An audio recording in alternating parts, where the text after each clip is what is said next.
right, surviving 40 years of narcissistic abuse. So I want to make this video, share with you today my experience of experiencing 40 years of narcissistic abuse from, basically an infant all the way up to my young adulthood. And I'm currently 44 making this video, so it's been about 4 years that the narcissist hasn't had access to me, which has been great. But, really, I want to make this video, to help you or anyone you might know that might be experiencing narcissistic abuse and it completely ruining their life, because I had a few key people throughout my adulthood that said a few pieces of advice to me that really helped me, and I was able to internalize those and then ultimately overcome this narcissistic abuse cycle that I was stuck in for so long. But so anyway, my narcissistic abuser is my mother, and it started out for me when I was first born. So she was convinced that she was going to have a girl named Jasmine Marie. And when I came out, it was kind of the biggest detriment of her life. And every single birthday I've ever had, up until my 40th, when I stopped contact with her, was a reminder that I'm not Jasmine Marie. And so I experienced that for every birthday. She'd always tell the story about how when I was born, she was so disappointed. Which is, pretty sad and lame. So anyway, my parents were kind of part of that back to land movement of the 70s and 80s with the new age, overtaking society. And I was raised in Oregon, West Coast USA. And, there were those new age type people where, kind of any behavior goes. And of course, narcissistic abuse on people is tolerated because the new age movement really, terrible behavior is okay, and it's all live in the moment, be here now, and everything's great. So, as a baby, it was just kind of like neglect, rather than, she always would tell a story about when I was an infant and crying because I had a dirty diaper. Rather than changing my diaper, she would just put 3 diapers on me. She called it the triple diaper, and then I could just go through the night and she wouldn't have to get up and change my diaper. Another thing she would do was, I remember she tells a story about I had cradle cap, which is kind of like a skin irritation babies get on their heads. And it got so bad that the cradle cap came down and covered my forehead and started to get into my eyes. And so, it's just like neglect of a child that these narcissistic people do, and then somehow justify that it's okay. It's just terrible. Another thing she would do is she would hover over me when maybe she was changing my diaper, just holding me, and she would say this thing, "Why can't you be Jasmine? Why can't you be Jasmine?" And that is just burned into my psyche. I don't know how many times she did it, but I hate hearing that, and that was another weird thing she would do. So anyway, that was just being a baby. But then when I started to become a little kid, I remember my brother was born when I was around 4. I was 4 years old, and I remember really wanting to be friends with him and really liking him and us bonding when he was a baby. But unbeknownst to me, my narcissistic mother was really plotting to just have a lot of friction between my brother and I. And that really resulted in me not liking my brother, because he kind of became elevated to this golden child of the family. And I was this scapegoat. Everything was my fault. I was always in trouble. I was always being mean to him. And so, for years we've been at odds, and we're still at odds to this day. She's managed to get back in there and create turmoil within the relationship of our family, which is just a common thing narcissist mothers do. So anyway, the only way I would get attention from her was just being bad. I'd either have to be really bad or really good. So, you know, being really bad, I would just cause trouble, be mean to my brother, all that. I would get a lot of attention, but it was always negative, but at least it was attention from her and my dad. Then I'd have to be really, really good. And so I did that in sports. I excelled in soccer, baseball, football, all that. I was really good. I tried really hard.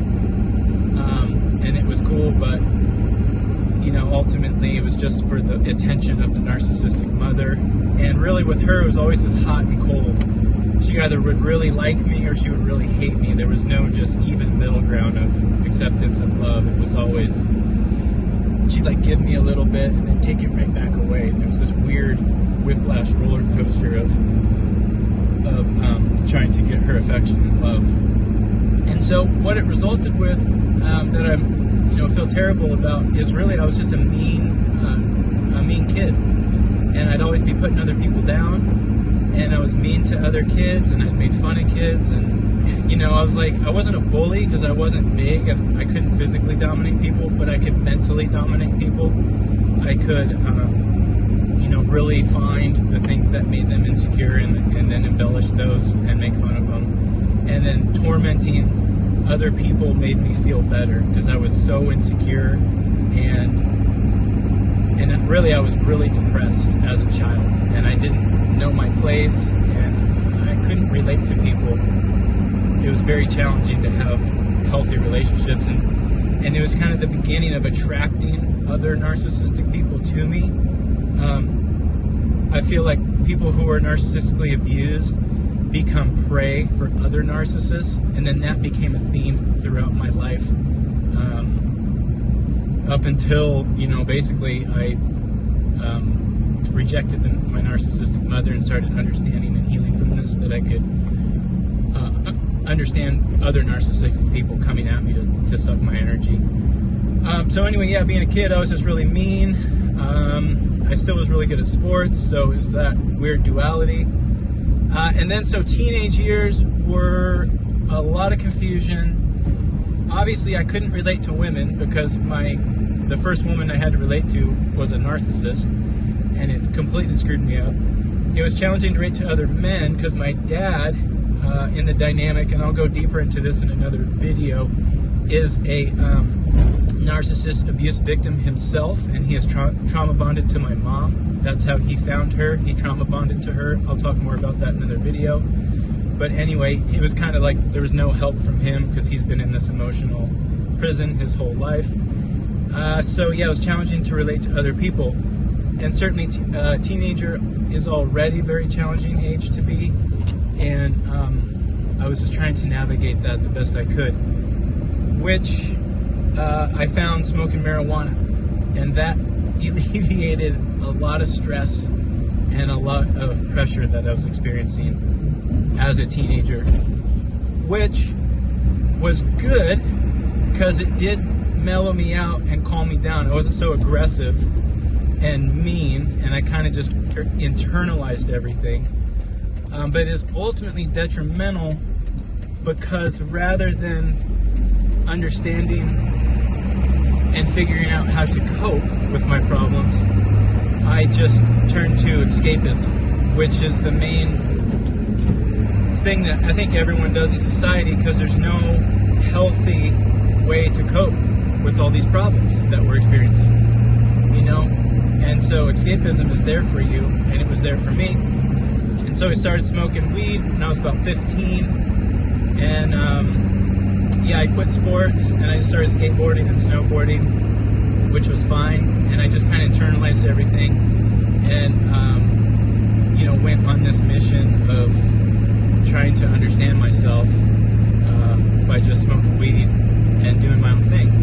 And so I was calmer. I wasn't really destroying other people's lives, which I was before, as a you know, as a child, when I was really mean to everybody. So I was relatively contained, but you know, the narcissistic abuse was still happening from my mom, and it was still very confusing, and I was very depressed. So eventually, you know, I moved out, and then I began my young adulthood, and I was trying to find my way and really, have girlfriends and relate to women in a positive way. And I would just attract other narcissists, narcissistic women, whether they were kind of mildly narcissist or extreme narcissist. They still had personality problems, and they, did mean things and didn't behave well. And, that resulted in a lot of challenges just trying to relate to people on a healthy level. And of course, my narcissistic mother was very involved in every relationship I've ever been in, whether it's friends that were guys or girlfriends. And so it was never really anything meaningful as far as these girlfriends went. They were experiences, and I'm glad that they happened and everything was fine, but in the end, I was still smoking weed constantly, and I was just doing escapism. And so I had turned to music. I taught myself how to play music, and I started being in bands. I was a performer and a singer, and I played country and bluegrass, and it was a lot of fun. What was really interesting about that was it's like everything that was successful in my life, my narcissistic mother kind of like took as her own success, which is really bizarre. So she was always praising my success as a success of her own. I remember she did this weird thing where she like wrote into this publication about who's the best singer where I live, and I think she just petitioned this paper a time to say I was the best singer, and then she brought me this article about how I'm the best, and she was like, "Look, you're the best." I was like, "Yeah, okay, well, really wasn't that good." So that was weird. So what ended up happening was, she's just meddling in my life constantly. I'm constantly escaping, and then it just put me in these relationships with these terrible people who treated me poorly, and I wasn't really present for it because I was just escaping them constantly. And it was all this turmoil for years. And what ended up happening was, so this is when I'm in my 30s, in my adulthood, and I've kind of had lived this life. I remember this one guy told me, he's like, it's like you're in third gear. You're going, and you kind of have momentum, but you're never, in fourth or fifth gear when you're really cruising. So I was in this state of just, just cruising along and nothing really happening, and I could never get what it felt was like a foothold on life. You know what I mean? When you get that foothold, and then you can just start to, do well. I could never get that, and I think what was happening was my mom was just eroding with this abuse, this mental and psychological abuse constantly, and it was hard to just to get a hold of anything. So what ended up happening was, it resulted, I was in this relationship with this girl, and I knew it was wrong, and I broke up with her about, after about 6 months, if things really aren't working well. And so I broke up with her, and then, man, my mom just hammered me for weeks until I got back with this girl. So I did, and the result was kind of like a big life change. I had to move out of the house I was in and kind of change my life to be with her. And it resulted in me just being really depressed. And then I started drinking a ton. And that's when things get really dangerous for people experiencing emotional and psychological abuse. Because alcohol, it's one thing smoking weed, because it kind of keeps you contained. You're still escaping and not processing your problems. But once you start drinking, that's when it gets dark and really dangerous. So I fell into this trap of drinking and driving. I got a DUI. And that didn't stop me, from drinking and driving, which is really dangerous. If you look at the statistics of alcohol-related deaths, they're astronomical. People are constantly dying from accidents related to alcohol. And I would drink, I would start at like 10 o'clock, 12 o'clock, and drink all day. And then I became friends with my neighbor, and I was living out on this ranch where my girlfriend's parents bought it. Anyway, stuck us out there. And we were living there, and I became friends with my neighbor, who was another rancher guy, and he made all this moonshine. And so I just go over there and get blackout drunk on this whiskey moonshine he made. And I remember I used to drive my tractor home blackout drunk from his house to my house, which was like down this kind of highway stretch and then off. And it was so dangerous and terrible. And the girl I was with, was experiencing that because of my, becoming an alcoholic and being all depressed. And, the relationship was weird. It was like a weird dad situation. She was kind of like a child, even though she was in her 30s. And anyway, I was so unhappy and depressed, and it was reaching a head. And this was really the dark place that narcissistic abuse takes people to. When you're so depressed, you want to escape your life, you're drinking constantly, there's no way out. And I was so close to dying, putting myself in a situation where I would lose my life. And drinking and driving does that to you every second you choose to do that. So right at that time, a few key events happened. Number one, I had this dream where I was observing myself in the third person of like the drinking and driving and how I was behaving in this relationship. And it gave me this insight, and I felt so bad for myself that I had this different perspective, and I wanted to change. And then I got this piece of advice from a friend of mine. We went on this big drive. I went and bought a tractor up in Idaho, and it was like a 13-hour drive. My friend went with me, and his mom's a narcissist, but he's an alcoholic to this day. I don't think he's processed, coped, recovered, whatever. He was telling me, just forget your mom, because I was telling him, man, she's just on me, she's calling me constantly, she's micromanaging my life, this is terrible. And he said, forget her. I just stopped talking to my mom and cut her off. And so I did that to my mom, and I had no idea that she's a narcissistic abuser. All I know that she was just like an irritant in my life. So I cut her and my dad and my brother off my family. I just stopped talking to them. I did this for 1 year. In that year, my life completely changed. It did a 180-degree turn. I was depressed, alcoholic, third gear, got pretty much a loser, not doing anything. And boom, I stopped smoking weed. I stopped drinking alcohol.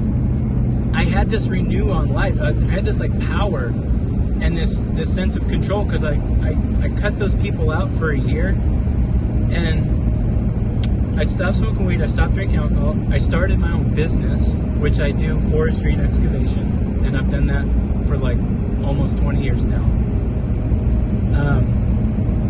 I met my now wife.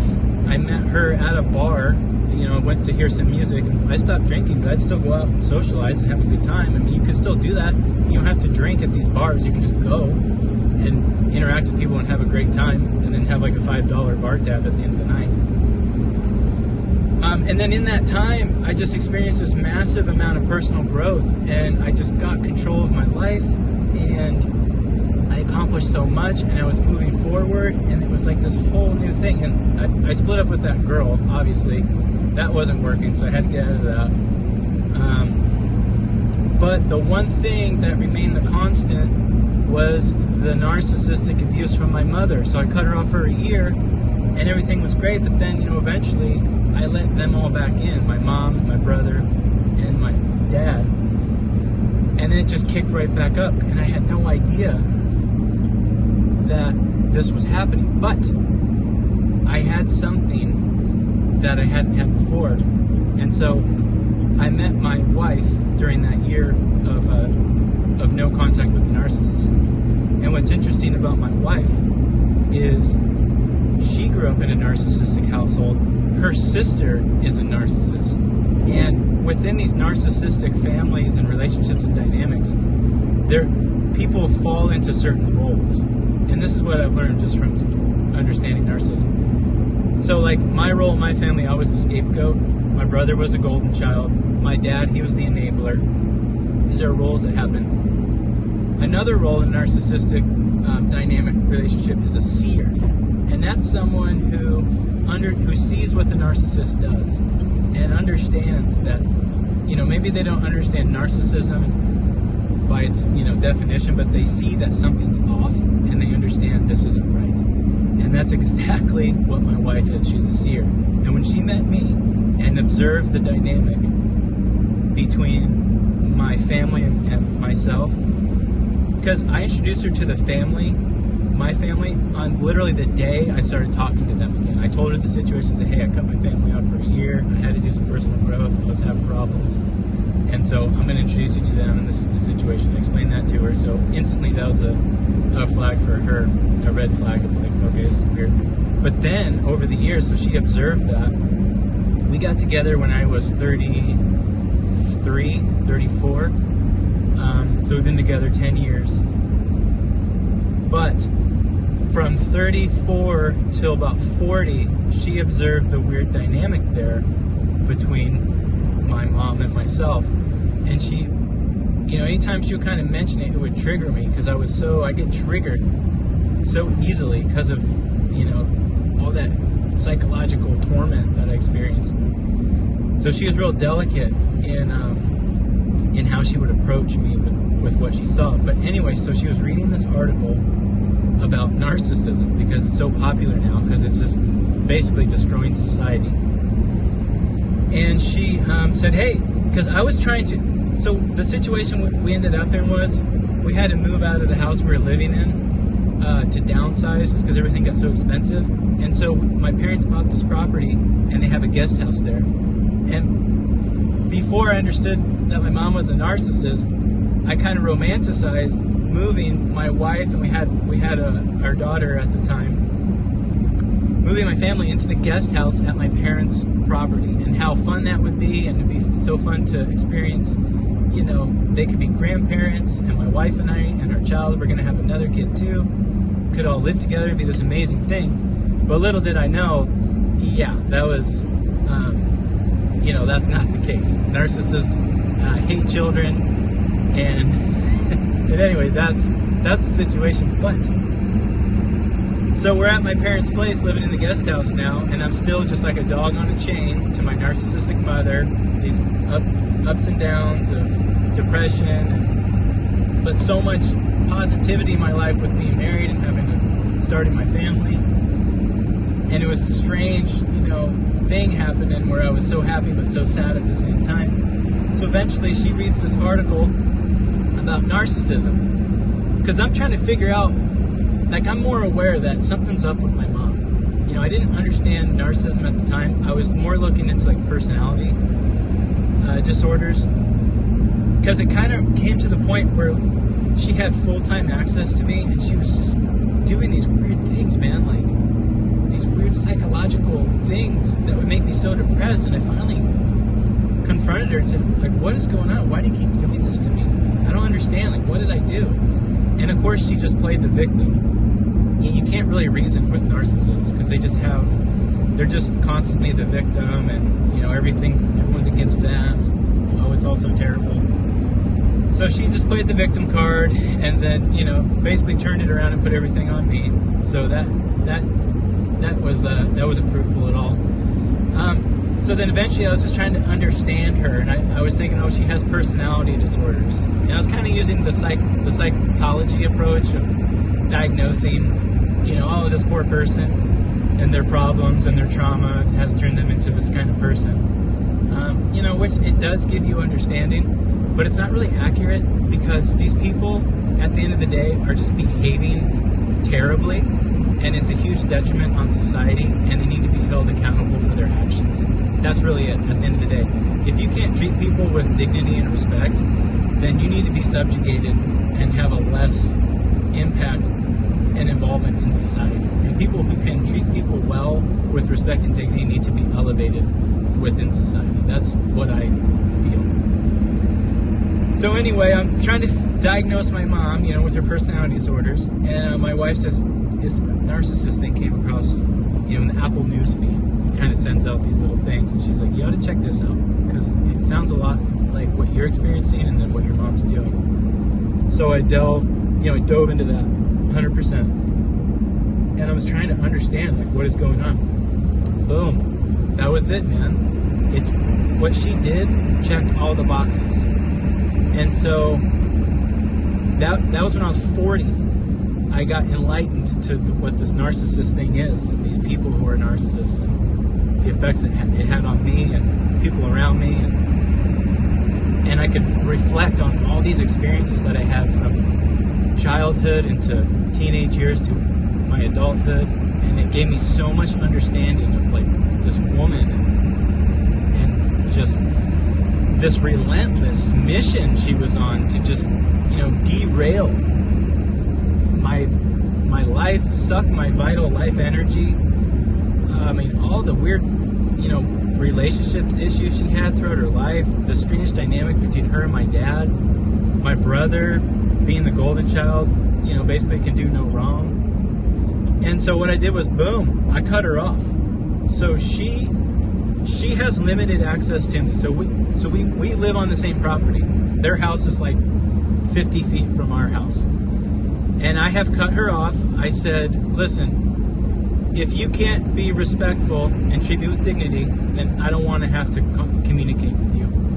There's no communication. So now she does these weird things where she's either really exuberant when she sees me and waves, hi, or she does this thing where she's so sad and everything's so terrible when she sees me. So that's her only thing she can have with me, is me visually seeing her, which still triggers me, and she knows that.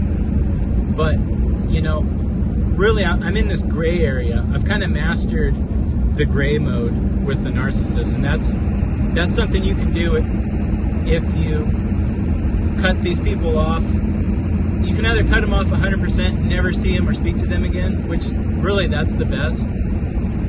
Or if you have to communicate with them to some degree, you kind of put them in this gray mode. So I have to see her now as basically an insane child.